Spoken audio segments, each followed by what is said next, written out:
Tekla Ali Johnson. Welcome to UPFront. We have as our guest today Andrew Williams, local jazz artist and performer. Welcome to the show. Oh yeah, thank you very much. It's a pleasure. So glad to see you. We talked a little bit before, but one thing we didn't talk about was your own, I guess, upbringing. Did you have musicians in your family? How was it you came to music? Musicians in my family, distant relatives, yeah. Maurice Williams of the Zodiacs. Oh. Yeah, on my father's side, it was one of his like third cousin or something like that. Okay. Yeah, and I had also my mother. She tried to play trumpet. I didn't never hear that because that was a high school experience for her. But she was in a girls' band. I tried too. Yeah, at a church and whatnot. So in areas in the tree, there were musicians and whatnot, but not in my immediate family. I'm the only one in my immediate family. So what happened before we started? You said something. You met someone. You got interested in jazz. What happened? You started playing your church first? Was that? Yeah, okay. Gospel. A lot of us, I'm sure, those were our roots. Church provides a consistent platform of musical development. Whatever you learn, you get a chance to do it that Sunday. You rehearsing and then you're doing it that Sunday. And the cycle, you get used to that. Right. You learn a lot of things about how to put music together because you're around that constantly. Where was that at? Well, my church was United House of Prayer for All People. And I started actually manipulating my instrument with some knowledge by the time I was 13. Okay. So I was a bassist. So from 13 all the way up until 17 when I decided to try to play guitar. And there's a funny story because, not so funny, but I was kind of pissed because the guy that was tutoring me, old guy named Thomas Steele, he was one of the church musicians that I was under, and he had a son that played bass, but he was often abroad traveling, and I had gotten, I guess, into the bass thing. My seat, my place was bass, and then he shows up. I could tell where that was going. I was afraid. Oh yeah, man. So I had to learn guitar, and it was a smooth transition because I had the drive to want to learn because I wanted to be part of that unit still. Right. And my mother, she was the hugest supporter for me. Did you take lessons, or you just actually just played every Sunday? Lessons from Thomas Steele. Okay. Yeah, and then there was a lady that taught me folk guitar.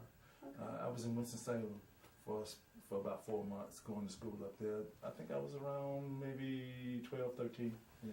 And she taught me some folk stuff that introduced me to the concept of the guitar.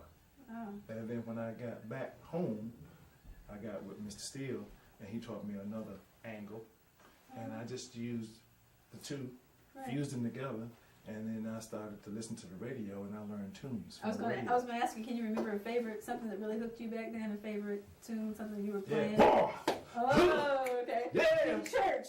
No, y'all probably were over there. I don't know. Too funny. Yeah. Right. But when Edwin Hawkins came out with "Oh Happy Day," I learned that on the bass. Okay. And then there were people like the Brooklyn All-Stars. There were the Jackson Southerners, and the quartet thing. Right. Yeah, that was guitar driven. Were you ever in a quartet? Oh yeah. Oh. Yeah, I had to learn. Where at the church? Where? At my church, we had quartets. Okay. Yeah. Wow. Yeah, and then so there was one particular group during the time in the 80s, the Hawkins. I've heard that. Yeah, the Hawkins family, the Winans, and there was. You loved everybody. I had to be diverse. Right. Stevie Wonder, anybody could do anything, and Gil Scott-Heron. Oh yeah, Gil Scott-Heron. Yeah. Winter in America. That was my favorite one. Yeah. What about that transition from church music to jazz? Because you said you couldn't play at the clubs, so you were playing in the church. You told me earlier. Yeah. But you wanted to. I wanted to. Okay. Yeah. So what? Don Thompson, a local musician, rest in peace. He's a sax player, and he played with Maurice Williams and the Zodiacs as well, and there were numerous other artists from the '60s that he toured with. Okay. And he and Johnny Holloway used to be in a group I think called Johnny Holloway and the High Tones. Okay. And that was a local Charlotte historic band. And he and I played in church together, Don Thompson. Okay. And he noticed the stylings, and he was interested in how I played with him when he did selections in church. So he asked me, he said, hey, man, I want you to come and play a couple of gigs with me, you know, introduce you to the jazz scene. And he got me in, and a couple of rehearsals, and I was in. Where'd you go? Where were you at? Oh, wow. First. The Tropical was the first. Oh, I heard that. Yeah, the Tropical. That was the first gig I had with Don. Okay. And from that, it was he and Grady Siegel and Cannon on the sax. And it was amazing. James Gregory, a high school buddy of mine, he was the bassist. And then that's when I met Gerard Benson. He's also a local icon here. Right. And so I might have been 17 at the time. Man. Yeah. And then that was like a new thing. And then while in high school, I got into artists like Stanley Clark and Al Di Meola, and then there was George Benson, and then I was off and running. What about, you were talking earlier today about the local scene. What about, where did you meet other jazz musicians early on? Can you talk about that? Remember you were saying about the music stores. Yeah. I would think that. I would have never known Oh, about man. that. Hey, I'm so Charlotte. I remember McFadden Music. I remember Action Music. What street were they on? Reliable Music. Oh, yeah. Reliable Music was on downtown. The McFadden Music, or Tillman's at the time, it was on Independence Boulevard, right near the Coliseum area. There was Action Music that was on Easterway Drive. And some of these places were short-lived because they were mom and pop shops. Right. And then when the development came, wiped all the Wiped locations out. Yeah. Well, that's a shame. We are going to take a short break, and we're going to come right back. And during the break, we're going to be listening to you perform. Wonderful. Okay, take a listen.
UPFront, and we're here today with Andrew Williams, and we've been having a great conversation so far. Been enjoying it. Oh yeah. Can we talk just a bit about your thoughts on the state of jazz music today? I mean, you can start with locally. I mean, what's the scene like? Just being, realistic and honest about where we're at. We've got a great history. We know that. We talked about the history, but where are we right now? Trying to find a way to get the music more popular with people. It's in competition with local radio stations who have an R&B format. Most of the people that I know that are into jazz, they're on different economic levels, college graduates. They have been exposed to the art in some kind of way for a period of time, for the most part. And people on different economic levels got different tastes. Mm-hmm. So if, a local R&B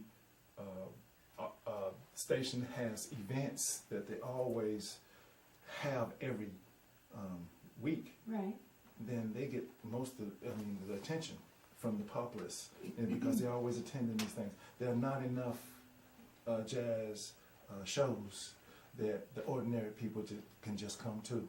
Are you? I'm hearing you say something, and maybe I'm reading too much into it. And I hope I am.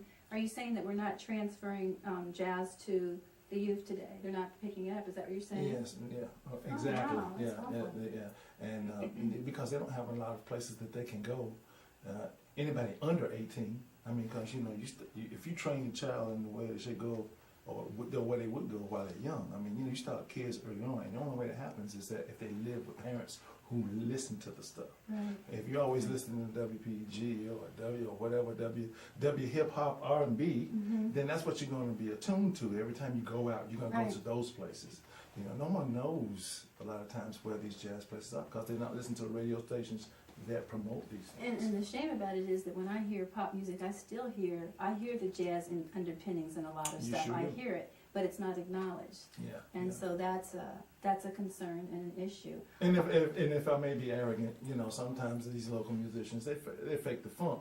Well, we don't really have any jazz orientation, so we'll play R&B instrumentals and we'll call it jazz. Right. Right.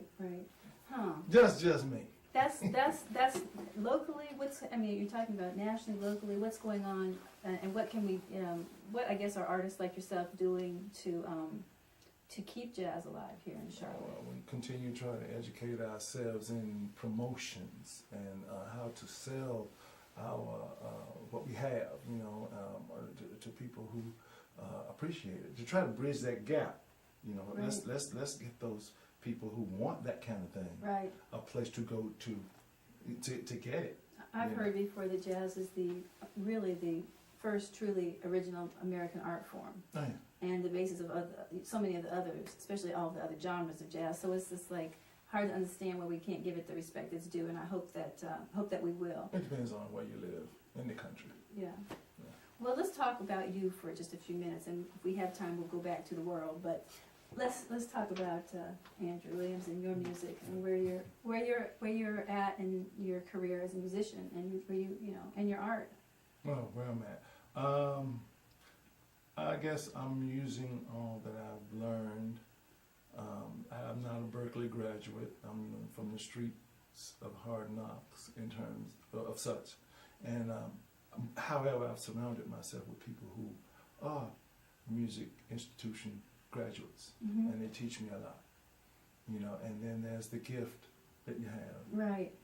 I was going to say that. I was going to say it's probably symbiotic. You're teaching them and they're teaching you because Exactly. jazz really comes from the culture. So exactly. right, Yeah. you only get so much out of a book. Exactly. So that's a gift, and then you just constantly have a desire and a drive to develop. So what's important to me is that I listen to other artists because everyone has an approach that I'm going to like. They're doing something like, hey, I like that, that lick or that arrangement. I say, well, where's that coming from? Let me find out. So I go to YouTube and Yeah. and YouTube is fabulous if you ask me. So I hear you saying you're learning. You're still learning Oh all yeah, the time. man. And growing when as a you stop musician. breathing is when you stop learning. Right. Got you. So what in terms of special pieces that you're playing recently, or what are you working on now? What do you like to listen to now? What are you playing now? What pleases you, I guess? What pleases me, it's kind of like a mix. I was gonna say because you were playing some old school stuff. Yeah, you know, Rock the Door. Yeah, jazz. I like in its purest form. I appreciate it. People like Benson. People like. I still listen to Coltrane and some of the older ones, artists. The thing that I like to fuse the R&B music with the jazz music, not per se playing R&B tunes, but the style of the music. I like big bands like behind Luther Vandross, behind Diana Ross, those big show bands. A lot of jazz artists are in those bands, and that's as close, probably as close to R&B as they're going to get, because they can use those flavorings, you know. But yeah, I like those big bands, those, you know, the strings along with the rhythm section and whatnot. That's my thing. Now, let me ask you a question. Do you write music? Oh yeah. Oh, okay. Okay. Right. Have you? Is there a piece that you can tell me about that you've written? Yeah, I did a thing called West End Walk, because, you know, I like the funk thing along with, you know, the little subtle jazz things that go, the jazz undertones and everything, flavor and funk together. Can we hear that piece? Is that a piece that we could actually hear? Oh yeah. Okay. All right. Well, when the break comes, hopefully we'll be able to draw that up and now tell me the name of it again. So I remember. West End Walk. Okay. We're gonna take a listen right now to West End Walk, and we'll be back. This is Up Front.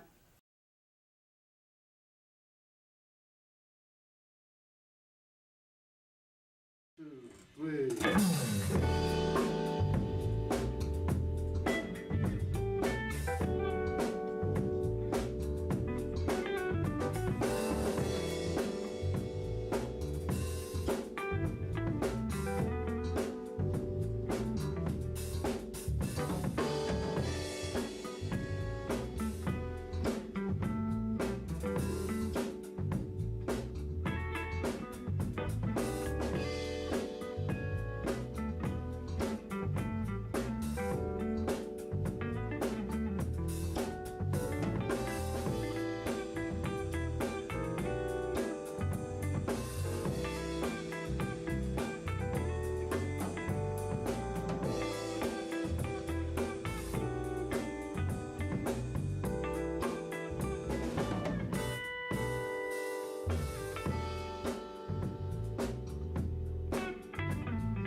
excellent. I want to hear a lot more of that kind of thing. Great. Could you talk about your projects, what you're working on now? Oh yeah, project that I'm working on now. A smooth jazz format. It's got a mixture of electric and acoustic flavors. I'm a big fan of acoustic guitar, and I don't want to just be pigeonholed into one sound. I like different things. I like a palette of different things. You know, I want to be able to do different kinds of music, different flavors, Caribbean, the funk thing, ballads. So this is on this album? Yeah, man. It's very emotional. It has got everything for different emotions. But what genre of jazz is it? It's going to be the smooth jazz. Smooth jazz, but just with different. What we call smooth jazz. And one cover. One cover. Wow. And how many? We got 10 tunes. 10 tunes on there. Okay, wonderful. When do you think that's going to be ready for us to sample? And hopefully within the next maybe 3 weeks if we put our feet to the metal. Really? Pedal to the metal. Yeah. About 3 weeks. We got one song. I had already written it. It is Western Walk. We want to do we want to re-record it live. Oh wow! Oh yeah, that's exciting. Yeah. I cannot wait. Yeah, that used to be the song that I opened up Third Fridays at the Carriage House, a show I had that ran for 16 months. Well, you told me you were in the name of the band that one of the couple of them you've been with, but remind me that I was trying to think of one that you had said so many local artists were involved with here, and some of them have passed on now. Oh, Time Out. Yes. Yeah, Time Out. Yeah. And also Porterhouse with the Michael Porter Trio. Right. Well, it has been wonderful meeting you, and we're going to have to do this again because we are not finished. Okay. This is great. Okay, so I'm looking forward to hit me up. We are, and also when that album comes out, can you just give us a call because we want to be able to play it. I'll just do some theme music too. Right. Okay, well we're going to put on the credits where people can get in touch with you at, and so they can go ahead and get that because I know they're going to want that. Excellent. Okay, thank you so much, and this has been Upfront. We will see you guys next time.